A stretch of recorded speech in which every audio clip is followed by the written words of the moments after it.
اور اپنا محبوب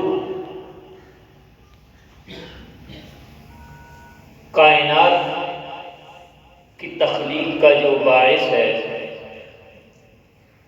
جس کے بارے میں سفیان نے لکھا کہ رب تعالیٰ نے فرمایا لولا کا لما خلقت الافلاک، اے محبوب اگر تجھے بھیجنا، تیری تخلیق کرنا مقصود نہ ہوتا تو میں یہ افلاک زمین و آسمان کو پیدا ہی نہ فرماتا۔ اصل باعث تخلیق کائنات محبت مصطفیٰ ہے، حب رسول ہے، جس میں رب تعالیٰ نے سارا نظام ہستی تخلیق فرمایا ہے، اور جن کو بھیج کر رب نے بڑی بڑی نعمتیں، بڑے بڑے انعامات ہمیں عطا کیے، ہم کسی ایک نعمت پر بھی شکر کا حق ادا نہیں کر سکتے۔ ہمیں صحت دی، تندرستی دی، زمین میں بہترین نعمتوں سے مالا مال فرمایا، آخرت کی نعمتوں کا تو اندازہ ہی کوئی نہیں کر سکتا، لیکن یہ سارے انعامات دے کر رب نے کوئی احسان نہیں جتلایا کہ میں نے تم پر بڑی مہربانی کی۔ لیکن جب اپنے محبوب کو بھیجا، فرمایا لقد من اللہ علی المؤمنین اذ بعث فیہم رسولا، کہ رب نے بڑا احسان کیا، بڑی نوازش کیا ہے مومنوں پر۔ اے ایمان والو، تم پر کوئی تھوڑی مہربانی نہیں، اور ہے بھی بڑی مہربانی، اور خاص طور پر امت محمد پر تو مہربانیوں کی انتہا ہوگی ہے کہ رب نے اپنا محبوب نبی ہماری رہنمائی کے لیے بھیج دیا ہے۔ علی المؤمنین اذ بعث فیہم رسولا، کہ جن میں اس نے اپنا محبوب آقا دو جہاں محمد مصطفیٰ کو نبی بنا کر بھیجا ہے، رسول بنا کر بھیجا ہے۔ بڑا مہربانی، بڑا کرم تھا، ہم اس کا شکر ادا نہیں کر سکتے۔ اور پھر قیامت تک آنے والے ہر امتی کو اس اطاعت، اس امت میں داخل ہونے کا ایک علیحدہ ثمرہ ہے۔ ایک تو عملوں پر، اپنے کاغذ چوت پر انعامات ہیں، ایک اللہ نے ویسے ہی عبادت یہ انعام کر دیا کہ جو امت مصطفیٰ میں ہوگا اس پر باقیوں سے بڑھ کر کرم و فضل ہوگا۔ قیامت کے دن ان کی شانی نرالی ہوگی، جو عملوں کی وجہ سے نہیں ہوگی، صرف امت مصطفیٰ کا فرد ہونے کی وجہ سے، غلامی مصطفیٰ کا تو گلے میں ڈالنے کی وجہ سے وہ اللہ انعام فرما رہا ہے، جو پہلی امتوں کو ولیوں کو نہیں ملا ہوگا۔ رسول اللہ کی حدیث میں بار آپ نے سنائی کہ رسول اللہ صاحب کی یا رسول اللہ قیامت کے دن امتیوں کی پہچان کیسے فرمائیں گے؟ صحابہ نے، کیونکہ 1.25 لاکھ صحابہ تو اس دور میں تھے، چلو وہ تو سامنے آئے، دست اقدس پر بیعت کی، تو ذہن میں کسی کے خیال آ گیا کہ ہمیں تو چلو دیکھ لیا، 1.25 لاکھ کو دیکھنے والا پہچان ملے یہ بھی بڑا مشکل ہے ہم پر۔ میرے سامنے آپ آ کر بیٹھے، مجھے یاد نہیں رہتا کل کون کون تھا، تو کئی صحابہ نے تو صرف ایک دفعہ زندگی میں زیارت کی، کئیوں کو 2 دفعہ موقع ملا، کئیوں کو چند ہفتے ملا، کئی ایسے تھے جنہوں نے زندگی ساتھ بسر کی۔ تو ذہن میں آیا کہ رسول اللہ خاص انعام تو امتیوں پر ہوگا، تو ہماری پہچان کیسے ہوگی؟ فرمایا فکر نہ کرو، غرن محجلین من اثار الوضوء، تمہارے جسم کے اعضاء سے جو وضو میں دیتے ہو اللہ نور کی شعائیں بلند فرما رہا ہے۔ سبحان اللہ، وہ شعائیں دور سے پتہ چل دے گی یہ فلاں ابو موسیٰ کو امتی نہیں ہے، پیارے عیسیٰ کو امتی ہے، وہ بھی مومن ایمان والی بڑی شان والے، لیکن جس کی شان بلند کیوں ہے؟ یہ پیارے محمد کو امتی آ رہا ہے۔ تھوڑے نام ہے لیکن ہم نے کتنی قدر کی۔ آج ہر محبت والے کا دل جو ہے نا دکھا ہے اس حوالے سے کہ نبی اکرم صلی اللہ علیہ وسلم کی عظمت و حرمت پر ایک آواز جو پچھلے 4-5 سال سے آپ سن رہے تھے، کل ان کی ڈیوٹی ان کی خدمات پوری ہوگی۔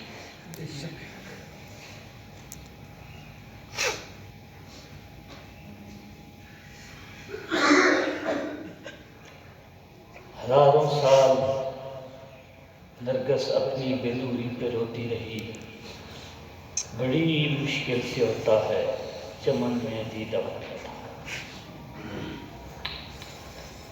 اس دور میں جب انسان کو اپنے بچوں کی فکر ہو، اپنے خاندان کی فکر ہو، سب سے بڑھ کر نوکری کی فکر ہو، اپنی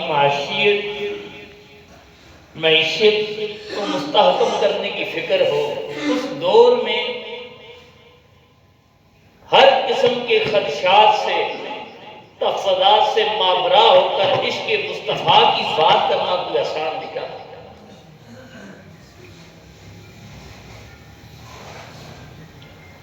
جس ملک میں رسول اللہ کی وفاداری کرنے والوں کو صرف اس لیے سولی پر لٹکا دیا جائے کہ کل ہمارے ساتھ ایسا ہو سکتا ہے، جس دور میں صرف اس وجہ سے کافروں کی آنکھوں میں آنکھیں ڈال کر بات کرنے کی جرت و حمیت ختم ہو جائے کہ ہمارے یورو بند ہو جائیں گے، ماننے کی بات تو بڑی دور کی اعلیٰ منزل ہے نا،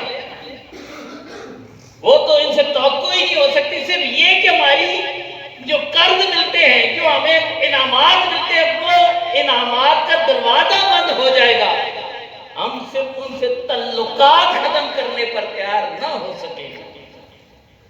اس دور میں رسول اللہ کی عظمت کی بات کرنا آسان نہیں ہے۔ جو کرتا ہے نا وہ آپ کے سامنے ہے۔ یا انڈیا کے بدبخت رات کو اگر کشمیر پر، محاذ پر کوئی جرت کرے، صبح اٹھنے سے پہلے اس سفیر کو کہا جائے دفع ہو جو ہمارے ملک سے، تمہیں یہاں رہنے کی اجازت نہیں ہے۔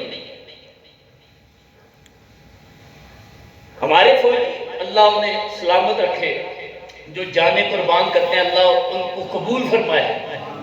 یہ بھی ابھی اس دور میں ہیں اور ایسے لوگ جو اسلام کے لیے، ملک کے لیے، وطن کے لیے جان دے دیتے، چند رہ گئے ہیں، باقی تو سارے پلاٹوں میں لگے ہوئے ہیں، زمینیں یہیں پر بانٹنے، اگلی کی تو میری یہیں پر تقسیم ہو رہی ہے، لیکن ہیں ایسے، اللہ انہیں سلامت رکھے۔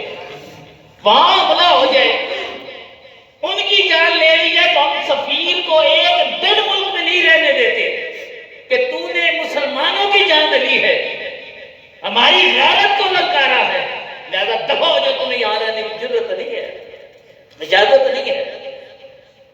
لیکن آج ہماری ضرورت اتنی ختم ہو گئی کہ ہم فرانس کے سفیر کو یہ نہیں کہہ سکتے کہ تمہارا بدبخت حاکم، خود بادشاہ اپنی عمارتوں پر حکم دیتا ہے کہ ان کے نبی کے خاکے بنا کر لگاؤ، تو ہم اتنا بھی نہیں بول سکتے یار جب تک تم یہ بدبختی ختم نہیں کر سکتے ہمارے ملک میں آنے کی تمہیں اجازت نہیں ہے۔ اور جو کہے کہ یہ کرو، 2 دن انہیں شیل مارتے رہے۔ یہاں رات کو، آدھی رات کو مسجدوں کے دروازے توڑ کر ہمارے بہادر سپاہی علماء کو گریبانوں سے کھینچ کر جیلوں میں پھینکتے رہے۔ کیوں؟ کہ تم فرانس کے خلاف بات کرتے ہو، تم ان کے سفیر کو نکالنے کی بات کرتے ہو۔ یہاں دنیا میں چند دن کی زندگی ہے جن کی وفاداری کا تم نے حلف اٹھایا اور اسے نبھائی جا رہے ہو، کل ایک وفاداری کا حلف ساری امت نے اٹھایا ہوا ہے، اس کا بھی جواب دینا پڑے گا۔ یہاں تمہیں فکر یہ کہ میری نوکری چلی جائے گی،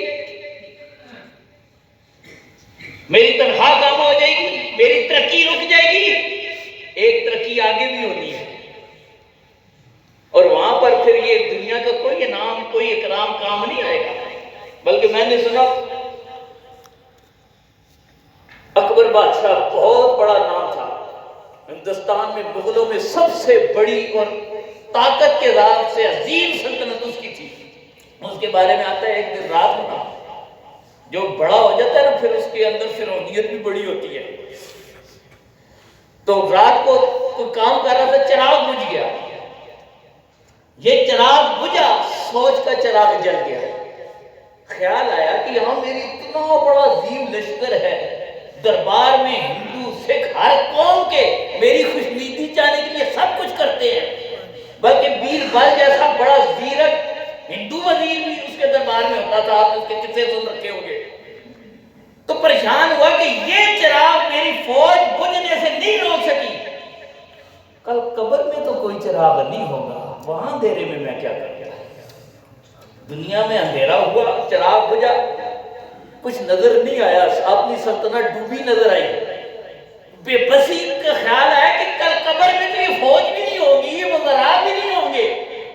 اگلے دن دربار لگایا، بڑا پریشان، اور یہی سوال اپنے مصائب و علماء سے کر دیا، بتاؤ کہ کل قبر میں کیا ہوگا؟ یہاں تو تم میری خوشنودی کے لیے سب کچھ کرتے ہو، مجھے خوش کرتے ہو، اور ایک سے بڑھ کر ایک اپنی وفاداری کا ثبوت دیتے ہو، یہاں پر میرا چراغ بجھنے سے کوئی نہیں روک سکا، قبر میں تو جلے گا ہی نہیں تو روشنی کیسے ہوگی؟ بیربل بڑا دانا تھا، باقی سارے بے بس ہو گئے، کیا جواب نے؟ اس نے کہا بادشاہ ایک بات بتاؤ، تمہارے نبی جو تھے ان کی 62-63 سال عمر تھی، اس میں سے کچھ سال انہوں نے اس انداز سے دین کا کام کیا، رب کا نور تقسیم کیا کہ ساری کائنات ان کے نور سے منور ہو گئی، دنیا میں روشنیاں ہی روشنیاں ہو گئی۔ جب وہ دنیا کے اوپر تھے تو ان سے ساری دنیا جگمگا گئی، وہ تو تم سے پہلے قبر میں جا چکے ہیں، تو ان کے قبر میں ہونے کی وجہ سے مومنوں کے لیے قبر کا ذرہ ذرہ جگمگا رہا ہوگا۔ بڑا خوش ہوا، یہ بات اس ہندو کو سمجھ آ گئی کہ جو رسول اللہ کا غلام ہوگا اس کی قبر روشن ہوگی۔ اور یہی بات نا امام احمد رضا نے ایک موقع پر کہی تھی، کیونکہ دنیا میں کیا ہے ہمارے اپنوں کو کچھ پتہ نہیں، تو انہوں نے یہی عشق مصطفیٰ کے بارے میں کہا تھا، لحد میں عشق رخ شاہ کا داغ لے کے چلے، لحد میں عشق رخ شاہ کا داغ لے کے چلے، اندھیری رات سنی تھی چراغ لے کے چلے۔ کہ جس کے دل میں نا یہ بظاہر داغ ہے، نشان ہے، لیکن یہ نشان جس کے دل پہ عشق مصطفیٰ کا لگ جاتا ہے، یہ جس کے دل پہ عشق مصطفیٰ کی مہر ہوتی ہے، پھر قبر اندھیری نہیں رہتی، یہ وہاں پر چراغ کی طرح روشن ہو جاتا ہے، یہ عشق حضور جگمگاتا ہے۔ تو قبر کے لیے کیا کر رہے ہیں؟ ساری کوٹھیاں، اب یہ دیکھیں نا علامہ صاحب 2 دن پہلے تک یہاں دھرنے میں شہر کھا رہے تھے، اور کتنے ہی ہوں گے جنہوں نے چھل مارنے والوں میں بھی ہو سکتا ہے ان کی زندگی کی چراغ بجھ گئے ہوں۔ اب قبر میں کون سا چراغ جلے گا؟ کیا قبر میں وفاداری مکرون کا چراغ جلاؤ گے؟ وہ تو لانتے ہیں، یا عشق مصطفیٰ کا چراغ لے کر جاؤ؟ ہم کیا کر رہے ہیں؟ اور خدا ایسے لوگ نہیں ملیں گے آپ، اللہ کے خزانوں میں کبھی وہ بیٹھتا رہتا ہے، لیکن بڑی مشکل سے ایسے لوگ ملتے ہیں۔ رسول اللہ صلی اللہ علیہ وسلم کی صحابہ کی تعلیم و تربیت کیا تھی؟ رسول اللہ صلی اللہ علیہ وسلم نے جب پردہ فرمایا نا تو بہت مشکل حالات آ گئے تھے مسلمانوں کا، سوچ و فکر کے چراغ بجھ گئے تھے ایک طرح سے، کیونکہ صدمہ اتنا تھا، اتنا شدید صدمہ تھا کہ سمجھ نہیں آ رہی تھی ہمارے ساتھ کیا گیا ہے۔ میں نے آپ کو بارہ بات سنائی کہ اس صدمے سے حضرت بلال نے مدینہ طیبہ کو چھوڑ دیا کہ میرے آقا جس شہر میں نہیں رہے، جن کی زیارت سے میرا دل جگمگاتا تھا، اب جب زیارت نہیں ہے تو اس شہر میں نہیں رہا۔ الگ لوگ دعائیں کرتے ہیں مدینہ جانے کی، عجیب کیفیت تھی۔ حضرت زید کے بارے میں آتا ہوں، میں نے دعا کر لی، اللہ میں اب دنیا کو دیکھنا ہی نہیں چاہتا، اللہم اذا بصری حتی لا ارى بعد حبیبی محمد احدا، کہ میری آنکھوں سے روشنی ختم کر دے، جب محمد نہیں ہے تو میں دنیا دیکھ کر کیا کروں گا؟ میں نے یہ پہاڑ، یہ سہرگاہیں، یہ باغ، یہ خاندان دیکھ کر کیا کرنا ہے؟ جب زیارت مصطفیٰ کا سلسلہ ختم ہے تو میں نے اب یہ کچھ نہیں دیکھنا، میری دنیا کی یہ روشنی ختم کر دے۔ اللہ نے اس کی یہ دعا قبول کی، کیونکہ رب تعالیٰ کے حبیب نے فرمایا اللہ کے کچھ ایسے بندے ہوتے ہیں جب وہ ان کی زبان سے کچھ لکھتا ہے لو اقسم کے الفاظ قسم اٹھا لیتے ہیں نا، پھر اللہ ان کی بات فوراً پورا فرما دیتا ہے۔ مجھے کسی نے ایک تقریر بھیجی چند دن پہلے، یہ جو بار بار خاک شائع ہو رہے تھے، علامہ صاحب فرما رہے تھے کہ میرا دل کرتا ہے میں اس انداز سے عشق مصطفیٰ کے نعرے لگاؤں کہ میری شریانیں پھٹ جائیں۔ یار ہم کچھ بھی نہیں کر سکتے، جب کچھ نہیں کر سکتے تو اس دنیا میں رہنے کا مقصد ہی کیا ہے؟ کیا یہ بغیرتی کی تاج نہیں ہوگی کہ یار تم نکالتے نہیں ہو تو نکالنے کی ضرورت نہیں ہے، تو جو نکالنے کا مطالبہ کرتے ہیں ان کو تم شرم مار رہے ہو، اور جنہوں نے مطالبے نہیں بھی کیے ان کو تم رات رات کو اٹھا کر تھانوں میں پھینک رہے ہو۔ یہ تمہارا اسلام ہے، یہ تمہارا ایمان ہے؟ اور ایسی تقریریں کرنے والے ان کو کسی آنکھ نہیں باتیں، کیونکہ سچی بات بھی کر دیتا ہے تو سچی بات کڑی بڑی ہوتی ہے۔ پھر بھی ہم مسلمان ہیں کہ ہماری وفاداری مکرون کے ساتھ ہے، سفیروں کے ساتھ ہے، کوئی مارنے کی کسی کی بات نہیں کی۔ پھر یہ مطالبہ یار یہ بدبخت میری ماں کو گالی دے نا، میں ساری زندگی اس کے ساتھ نہیں بولتا، اس کی دکان سے سودا لینا بند کر دیتا ہوں کہ یہ میرے ماں باپ کا گستاخ ہے، میری بہن کا گستاخ ہے۔ سارے تعلقات ختم ہو جاتے ہیں، نسلیں لڑتی رہتی ہیں کہ اس نے میری ماں کو گالی دی تھی۔ یہ بغیرتی کی تعلیم کہ نبی کو اس طرح سرعام روز پر بک کر رہے ہیں۔ ہم کہتے ہیں تعلقات خراب ہو جائیں گے، وہ کیا کرنا ہے تعلقات کو لے کر؟ کہاں لے کے جاؤ گی یہ تعلقات؟ کوئی ذرا بار ان تعلقات کا فائدہ نہیں ہوگا۔ کل قیامت میں وہ حال ہوگا کہ جو بتانے کے قابل بھی نہیں ہے۔ میں کہہ رہا تھا حضرت ابوبکر کہ بڑا مشکل وقت آ گیا، ادھر کئی لوگوں نے اعلان نبوت کر دیا، جو پہلے مسلمان بنے ہوئے تھے اللہ نے اعلان کو بات شروع کر دی کہ ہم نبی ڈاکہ ڈال گیا ختم نبوت پر۔ ادھر ایک ارتداد کی پوری سیریز شروع ہوگی، پتہ ایک دن خبر آتی فلاں قبیلہ مرتد ہو گیا ہے، شام کو آتی فلاں قبیلہ مرتد ہو گیا ہے، فلاں قبیلہ مرتد ہو گیا، قوم مرتد ہونا شروع ہوگی۔ دو سپر پاوریں سرحدوں پر دستک دے رہی کہ یہی موقع ہے اسلام کو ختم کر دو۔ کتنا مشکل وقت آیا ہوگا۔ بعض نے کہا کہ اس موقع پر حکمت عملی یہ ہونی چاہیے کہ ہمیں کسی کے ساتھ جنگ نہیں چھیڑنی چاہیے، اپنا دفاع مضبوط کرنا چاہیے۔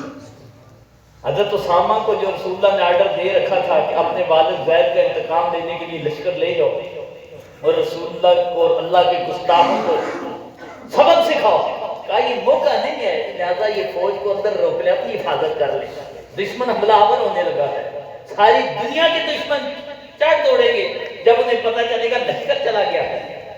تو آپ نے کیا کہا؟ رسول اللہ کی عزت و حرمت اور فرمان کا مقام و مرتبہ کیا ہے؟ صرف فرمان رسول کی اتنا پاسدار تھی، کہا کہ رسول اللہ نے حکم دے دیا کہ لشکر جائے گا، اب میں کون ہوتا ہوں اس کو روکنے والا؟ چاہے یہاں کے بھیڑیا آ کر ابوبکر کو نوچ کھائیں، رسول اللہ کا فرمان نہیں بدل سکتا جو آپ نے فرمان کیا۔ سبحان اللہ، سبحان اللہ۔ یہ پوری امت کے لیے ایک پیغام تھا، ذاتیں کچھ نہیں ہے، اپنی جانوں کو نہ دیکھو، فرمان مصطفیٰ کی قدر کرو۔ جو زبان مصطفیٰ سے نکلا ہے وہ سارا ایک طرف، ساری کائنات کی رائے ایک طرف، ترجیح ذات مصطفیٰ کو ہوگی، آپ کی رائے کو ہے۔ تو یہی سبق سب صحابہ نے پڑھا، یہی سبق ساری امت پڑھتی رہی۔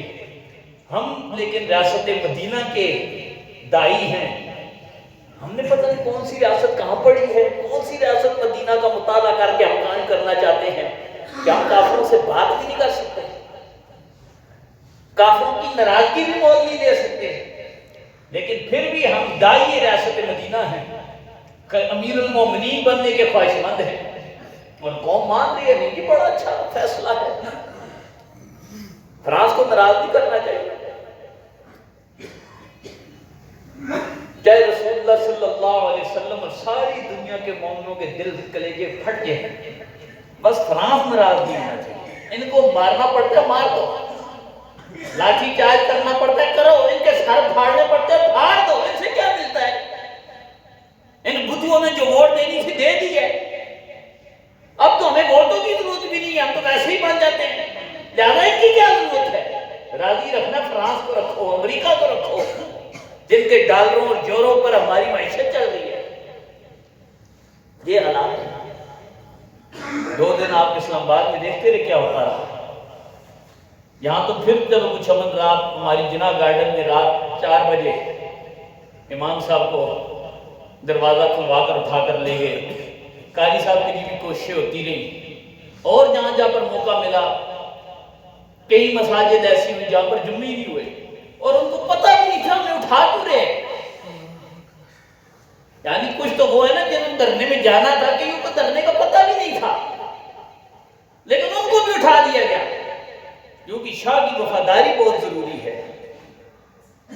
یہ جو معصیت میں اطاعت ہوتی ہے نا، اس کے لیے سنیں، پہلے دن جب حضرت ابوبکر مسند خلافت پر فائز ہوئے بیٹھے تو آپ نے لوگوں کو ایک پیغام دیا، جب میں اللہ کی بات کروں تم نے میری اطاعت کرنی ہے، جب میں اس کے نبی کی بات کروں تم نے میری اطاعت کرنی ہے، لیکن یاد رکھو گناہ میں اطاعت کوئی نہیں ہے۔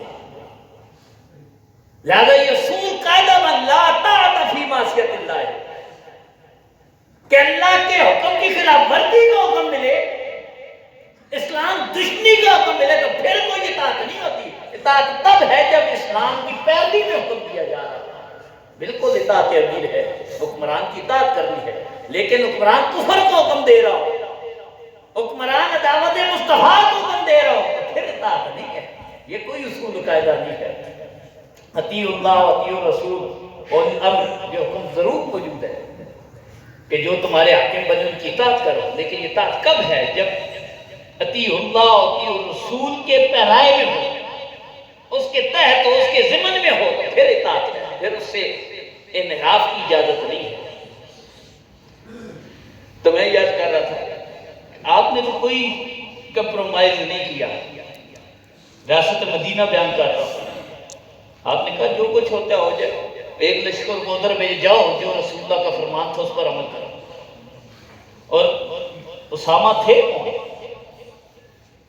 18-20 سال کا نوجوان، ہو سکتا ہے عمر کچھ کم بیش ہو، عربی النسل، قریش بھی نہیں ہے، یمن کے غلام زادے ہیں، یہاں قریش والا فخر بھی نہیں ہے، کوئی بڑا خاندان بھی نہیں ہے، کوئی یہاں پر چاچے مامے قبیلہ بھی نہیں ہے، سارے دور قبیلہ رہتا ہے، والد غلام بن کر مکہ آئے، اور رسول اللہ کی غلامی کا شرف مل گیا تو دنیا ہی بدل گئی، اتنا تعارف ہے۔ لیکن رسول اللہ نے جب انہیں امیر بنایا تو ابو بکر اور عمر اور علی عثمان ساروں کو کہا کہ تم نے ان کی اطاعت کرنی ہے، خاندان نہیں دیکھنا، فرمان مصطفیٰ دیکھنا۔ جب لشکر جانے لگا تھا تو حضرت ابو بکر نے حضرت اسامہ سے کہا اسامہ آرڈر تمہارا چلے گا کیونکہ رسول اللہ نے تمہیں امیر بنایا ہے، لیکن ایک درخواست لے کر آیا، امیر المومنین ہے، آرڈر لینے نہیں آیا، درخواست لینے آیا، عمر کو میرے پاس چھوڑ دو، مجھے مشوروں کی ضرورت ہے، یہاں کے حالات اچھے نہیں ہیں تمہیں پتہ ہے، تو مجھے چند مشیر ضرورت ہے۔ آپ نے کہا کہ یہ مشیر تمہاری اجازت ہو تو، کیونکہ امیر تم ہو اور ہمارا تمہاری فرمان مصطفیٰ سے ہے، کسی اور کی مرضی سے نہیں ہے، لہذا تم اجازت دو تو ان لوگوں کو میرے لیے چھوڑ دو۔ یہ اسلام تھا۔ ہم کہتے ہیں کہ وہ عرب کے بدو نشین کیسر و کسریٰ کو کیسے للکار رہے تھے، کچھ بھی نہیں تھا، تئی دامت ہاتھوں میں کوئی اسلحہ نہیں تھا، سپر پاور نہیں تھی، کھانے ہماری طرف آفر نہیں تھے، لیکن اسلام کی قوت بڑی تھی، حب مصطفیٰ تھی، عشق مصطفیٰ تھا۔ بدر میں کتنے تھے؟ 7-8 تلواریں تھیں، کوئی لاٹھیاں لے کر چلا گیا ہے کہ نہیں ہم نے قافلے کو روکنا ہے، جنگ لڑنے نہیں گئے تھے گھر سے۔ جب جنگ لڑنے آدمی جائے تو تیاری اور ہوتی ہے، ایک عام قافلہ روکنا ہو تو تیاری اور ہوتی ہے کہ بھئی تاجروں کا قافلہ روکنا ہے، کسی نے لاٹھی لے لی، کسی نے تلوار جس کے پاس تھی لے لی، کسی نے کدال لے لی ہوگی، تو چل پڑے، آگے مارکا آ گیا، ایک نے بھی مارکا آیا تو رسول اللہ کو پتا تھا کہ اس تیاری سے نہیں آئے کہ بدر میں کفار کتنے لشکر سے مقابلہ ہوگا، تو آپ نے پوچھا مشورہ دو کیا کرنا ہے۔ صحابہ کو ایک صحابی سے پوچھا، دوسرے سے پوچھا، قریش صحابہ مہاجرین جو تھے بڑھ بڑھ کر جواب نے، یا رسول اللہ ایسے کریں گے ایسے۔ آپ نے پھر پوچھا، اتنی میں انصار کے جو سردار ہیں وہ سمجھ گئے، آپ جو بار بار مشورہ پوچھ رہے ہیں شاید یہ ہماری وفاداری پوچھنا چاہتے ہیں۔ حالانکہ سارے تیار تھے، جو حکم مصطفیٰ ہو تن من دن سب نچھاور ہے۔ جب سمجھے کہا یا رسول اللہ کہیں آپ ہمارے جو بار بار کہہ رہے ہیں مشورہ دو، ہمارے مشورہ کا تو انتظار نہیں کر رہے، ہماری کیا حیثیت ہے مشورہ دے، آپ حکم فرمائیں۔ ان کے ذہن میں یہ تھا فرمان مصطفیٰ ہوگا دنیا کو کاٹ ڈالیں گے، کٹ جائیں گے، ہمیں کوئی دوسری بات پوچھنے کی کیا ضرورت ہے۔ لیکن رسول اللہ چاہتے تھے یہ بھی بتائیں، کہا یا رسول اللہ حکم کریں، یہ قریش تو یہاں ہے نا، آپ سمندر میں گھوڑے ڈالنے کا کہیں آنکھیں بند کر کے ڈال دیں گے، پیچھے نہیں ہٹیں گے۔ یہ تو پھر انسان ہے نا، یہ تو بوجھ بوجھ کے آپ سمندر کی بپرتی لہروں کے حوالے کر دے، ہم نے پیچھے مڑ کر نہیں دیکھنا کہ کیا ہوگا، گھروں میں کیا ہوگا، آپ کے فرمان کی ہم پیروی کریں گے۔ آپ خوش ہو گئے، صحابہ کو لے کر چلے گئے۔ وہاں پر ایک صحابی حضرت اسود کے بارے میں عجیب واقعہ آتا ہے کہ رسول اللہ جب صحابہ کی صفیں سیدھی کر رہے تھے تو وہ شاید ہو سکتا ہے کہ جذبہ بہت ہو، آگے نکلنے کی خواہش ہو کہ میں پہلے جا کر رسول اللہ کے دشمنوں کے ساتھ ٹکراؤں گا۔ آپ سب سے تھوڑا آگے تھے، آپ کا پیٹ باہر نکلا ہوا تھا، آپ نے رسول اللہ جب صفیں درست کر رہے تھے، ڈسپلن قائم کر رہے تھے، ان کو چھڑی کے ساتھ پیچھے کیا۔ چھڑی سے جب پیچھے کیا تو انہوں نے ایک عجیب بات کی، انہوں نے کہا آپ نے مجھے چھڑی ماری ہے لہذا میں قصاص لوں گا۔ ساتھی بھی حیران پریشان ہو گئے ہوں گے، یار یہ کیا بات کر رہا ہے، قصاص کی کس سے بات کر رہا ہے، بدلہ لینے کی بات کس سے کر رہا ہے، جن پر قربان ہونے ہمیں ذہن میں آیا ہوگا یہ کیسا مسلمان ہے۔ ایک تو گھر سے چل پڑا ہے کہ ان کے کہنے پر میں تن من دن سب قربان کر دوں گا، یہاں چھڑی کی وجہ سے کہتا ہے میں نے بدلہ لینا ہے۔ رسول اللہ صلی اللہ علیہ وسلم عادل نبی تھے، شانوں والے تھے، آپ نے بعض روایات میں آتا ہے کہا لے لو بدلہ، کہا نہیں، جب آپ نے چھڑی سے پیچھے کیا نا تو میرا پیٹ ننگا تھا، میرے بدن پر کپڑا نہیں تھا، لہذا یہ کپڑا اوپر کرے، یہ کپڑا اٹھائیں تاکہ مجھے بھی کپڑے کے بغیر چھڑی نہیں چھوا ہے۔ رسول اللہ صلی اللہ علیہ وسلم نے اپنے بطن اقدس سے کپڑے کو اوپر اٹھا لیا، جب اوپر اٹھایا نا تو یہ صحابی دوڑتا گیا آپ کے جسم سے لپٹ گیا، اب بوسے دے رہے ہیں، جہاں موقع بلکہ سارے جسم کو چوم لیا ہوگا جہاں جہاں موقع ملا، یہ سعادت کہاں چھوڑی ہوگی۔ تو رسول اللہ نے پوچھا یہ کیوں کیا ہے، یہ تیرا عمل کرنے کی وجہ کیا بنی ہے۔ ایک تو ذہن میں آیا ہوگا کہ سوال کر رہا تھا، صحابہ نے سوچا ہوگا کہ میں انتقام لینا چاہتا ہوں، وہ دوڑ کر لپٹ گئے ہیں، چھوڑ ہی نہیں رہے، کیوں میں جا رہے ہیں، پوچھا یہ کیا کیوں ہے، کہا رسول اللہ تمہارے کا سامنے ہے، دشمن ہزاروں میں ہے، کیا پتا یہ چند لمحوں کے بعد میرا کیا حال ہونا ہے۔ تو میں نے کہا ایک آخری سعادت یہ مل جائے کہ آقا کے جسم سے لپٹ جاؤ۔ بچوں کی فکر نہیں ہے کہ میرے بچوں کا کیا ہوگا، ماں باپ کا کیا ہوگا، خاندان کا کیا ہوگا، اب آ گیا آخری وقت، بس سعادت مصطفیٰ کو اپنی بازو میں سمیٹ لیں، آپ کے جسم کے بوسے لے لیں۔ رسول اللہ نے یہ سنا نا پھر آپ نے ان کے لیے خیر کی دعا فرمائی، ان کے لیے رحمتوں کی دعا فرمائی، ان کا عشق دیکھ کر۔ تو یہ صحابہ تھے، یہ نہیں کہا کہ مجھے تلواریں چاہیے، سعادت کیا چاہیے، بس آخری دفعہ ایک دفعہ مس سوجے جسم مصطفیٰ سے، آپ کی جسم اقدس کو چھونے کی سعادت مل جائے، باقی پھر خیر۔ تو یہ قوت تھی کہ نہ کسرا کچھ کر سکا نہ کیسر کچھ کر سکا۔ ہم تو گستاخوں کو دیکھ دیکھ کر سوچتے ہیں کیا ہوگا۔ اکرمہ بن ابو جہل جو ہے اس کا نام آپ نے سن رکھا ہوگا، دشمن رسول کا بیٹا، ساری زندگی اسلام کے خلاف لڑتے رہے، اور جب فتح مکہ ہوا رسول اللہ نے سارے دشمنوں کو اپنی آغوش رحمت میں سمیٹ لیا، لیکن یہ ان کے برعکس فرار ہو گئے، بھاگ گئے۔ ان کی زوجہ مسلمان ہو گئی تھی. انہوں نے جب دیکھا بڑے بڑے دشمن جو ساری پلاننگیں کرتے رہے ہمیں بھی ساتھ لے کر جاتے، رسول اللہ نے بھی معاف کر دیا، اپنے غلاموں بھی شامل کر دیا، رضی اللہ عنہم ہو گئے، بڑی ساتھ تھے. تو انہوں نے وہ بھی آئی کہا کہ یا رسول اللہ میرے شوہر کے لیے معافی کا کوئی امن نامہ دے دیں، کوئی امان مل گیا، فرار ہو گیا. تو رسول اللہ صلی اللہ علیہ وسلم نے خوشی خوشی معاف فرما دیا، کیونکہ آپ رحمت للعالمین تھے. آپ نے معاف فرمایا. زوجہ دوڑتی گئی، جا کر جب بتایا کیا تمہیں امان مل گئی ہے، رسول اللہ نے معاف کر دیا ہے. تو تعجب یہ کیسے ہو سکتا ہے، میں تو ساری زندگی میرے باپ کے جرم بھی سوچے ہوں گے کہ کتنا بڑا دشمن تھا، میں بھی لڑکا، میرے گناہ بہت بڑے ہیں، میری معافی کیسے ہو سکتی ہے. کہا تمہارے گناہ جتنے بھی بڑے ہوں رحمت مصطفیٰ سے بڑے نہیں، انہوں نے تمہیں معاف کر دیا.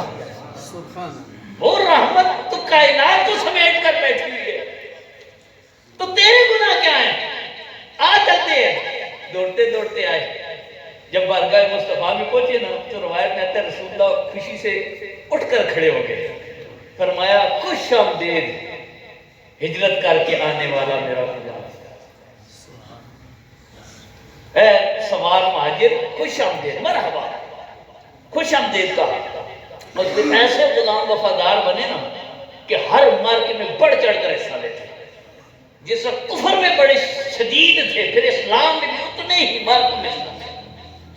ان کے بارے میں روایت میں آتا ہے کہ حضرت یہ جب حضرت ابوبکر صدیق کے دور میں ہر طرف دشمن نے حملہ کر دیا، حضرت حذیفہ رضی اللہ تعالی عنہ آپ ایک قلعے میں گئے تو ان بدبختوں نے رسول اللہ کی توہین شروع کر دی. تلواروں کے ساتھ مقابلہ کرنے کے بجائے، تیروں کے ساتھ مقابلہ کرنے کے بجائے ان بدبختوں نے ذات مصطفیٰ کو ہدف بنا دیا. آپ تڑپ گئے، کٹ گئے، یار یہ کیا کر رہے ہیں؟ ایک تو قلعہ ہے، ہمارے پاس اوزار نہیں ہے، افراد بھی کم ہے، فتح نہیں ہو رہا، اور یہ تیر مارنے کے تیر مار لیں، تلواروں سے بھی کاٹ دیں گے تو توہین مصطفیٰ پر توہین کیے جا رہے ہیں. آپ کہو بدبختو مجھے کاٹ ڈالو، خدا میرے محبوب کو کچھ نہ کہو، حملہ کرو، تیر مارو، تلواریں مارو، پتھر منجنیق سے پتھر مارو، یہ کیا کر رہے ہو؟ وہ بعد میں آئے نا، آپ نے حضرت بکر کو خط لکھا کہ یہ حالات ہے. آپ نے اکرمہ کو ہی بلایا، 1000 کا لشکر دیا، کہا جاؤ ان بدبختوں کو سبق سکھاؤ. یہ نہیں کہا کہ حالات خراب ہو جائیں گے، کوئی ان سے مفاہمت کر لو، گستاخوں کے ساتھ کوئی لین دین کر لو، کمپرومائز کر لو، تمہیں سیاست کا کیا پتا ہے، ہمیں پتا ہے کیا معاملہ. آپ نے کہا جاؤ. حضرت اکرمہ گئے نا، پھر اسی جوش و بلبلے کے ساتھ حملہ کر دیا. اور آپ کے حملے کی پھر وہ قلعہ کیا تھا، جب اسلام نے اپنی قوت سے آتا ہے تو پھر دنیا اس کے سامنے کچھ نہیں ہے. آپ نے بدبختوں کو واصل جہنم کیا. پہلے قتل کرنے کے بعد پھر 100 سردار علیحدہ کیے، حالانکہ قیدیوں کے ساتھ بڑا اس نے سلوک ہوتا تھا. آپ نے 100 کو چن چن کر مارا کہ تم میرے نبی کے گستاخ. پہلے تو حملے میں جو ان کو واصل جہنم کیا وہ علیحدہ ہے، 100 کو پھر مارا کہ تمہارے ہوتے ہوئے ظلم ہوتا رہا، تم لڑنا تھا لڑتے، تلواریں چلاتے. جنگ میں یہی ہوتا ہے، دشمنی کے بھی اصول ہوتے ہیں، ان کے مطابق کام کرو. یہ کیا کٹیاں پانے جو تم کر کے بیٹھے ہوئے. وہ یہی حضرت اکرمہ، ان کے بارے میں آتے جنگی یرموک میں نا، جنگی یرموک بھی بڑی سخت تھی. ادھر چند ہزار مسلمان، ادھر 3 لاکھ کا لشکر جراح رومی فوج. اس وقت کا روم یہی سمجھے آج کا سپر پاور جو ہے نا، اس وقت کا سپر پاور تھا. اور یہ وہی پرانے بسیدہ لباس پہنے ہوئے مجاہد ہے. کسی کے پاس تلوار ہے تو ڈھال نہیں ہے، کسی کے پاس ڈھال ہے تو تلوار نہیں ہے، کسی کے پاس سواری ہے، کوئی ایک سواری پر 6 سفر کر رہے ہیں. یہ سارے مست عشق مصطفیٰ میں وہاں پہنچے. اور ایک دستہ پر حضرت اکرمہ بھی سپاہ سالار تھے. ان کی بات آگے میں سنا رہا ہوں. دیکھا فتح کا کوئی راستہ نظر نہیں آتا، بلکہ اس سے پہلے حضرت خالد بن ولید کا بھی ایک بڑا عجیب واقعہ ہے جنگی یرموک میں، کہ ان 3 لاکھ میں یا اس سے علیحدہ تھے یا ان میں شامل تھے 60,000 عرب بھی مقابلے میں آ گئے. ایک طرف یہ سائی لشکر رومی فوج اور ایک طرف عرب لشکر آ گیا. یہ دو لشکروں میں پس جانا تھا. تو اب یہی ہوتا ہے یار یہاں پر کوئی معاہدہ کر لو, کمپرومائز کر لو. دو لشکر کیسے لڑو گے؟ رات کو جی ایچ کیو جو مسلمانوں کا اس وقت تھا خیمے میں, حضرت ابو عبیدہ بن جراح کے پاس میٹنگ ہوئی. کیا کریں گے؟ دو لشکر آ گئے. ایک طرف یہ رومی فوج ہے, ایک طرف یہ 60,000 عرب ہے. ہماری تعداد میں نرموں کے برابر بھی نہیں ہے, اور ادھر رومی فوج کھڑی ہے. کیا جائے گا؟ تو یہ کہتے ہیں نا فیصلے کیسے ہوتے ہیں. حضرت خالد بن ولید کو ایک اور بات بتاتا چلا. اس جنگ سے پہلے ان کو معزول کر دیا گیا تھا. وہ سپاہ سالار جس کے نام کے ہر طرف ڈنکے بجتے ہیں, اس کو فرمان آ جائے تو سپاہ سالار نہیں سپاہی ہے. ہم نے کیا کرنا ہے؟ ہم تو باغی ہیں, میرا استعفیٰ لے لیں. آپ نے مجھے پروموٹ کرنے کے بجائے میری تنزلی کر لی. میں نے اب یہ نوکری نہیں کرنی. انہوں نے کہا خلیفہ کا آرڈر ہے, سپاہی سالار نہیں رہنا, سپاہی بننا ہے. قبول ہے, خالد سپاہی بن کر دکھائے گا.